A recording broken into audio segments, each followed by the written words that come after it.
Noriu Jums papasakoti apie kubilo šildymo krosneles ir ko jos skiriasi. Pasižiūrėkime, turime pirmą kubilą, kurio krosnelė yra integruota. Integruota krosnelė atrodo labai estetiškai tvarkingai, tačiau kubilo viduje jinai atima panašiai 2 žmonėm galimą sėdimą vietą. Einame pažiūrėti prie kito kubilo. Šiuo atveju yra sumontuota išorinė krosnelė, natūralu, kad 360 laipsnių kampu visur gali sėdėti žmonės. Taip atsiranda kubile papildomos 2 vietos. Prieikime prie trečio kubilo. Šiuo atveju turime horizont tipo krosnelę.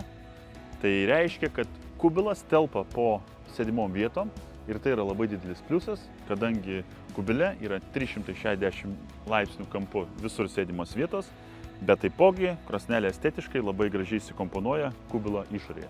Noriu Jums priminti, kad UAB Edjusta 15 metų gaminanti kubilus, saunas, vasarnamius ir kitus medienos gaminius gali Jums pasiūlyti įvairių išskirtinių ar pagal Jūsų norus gaminamų gaminių.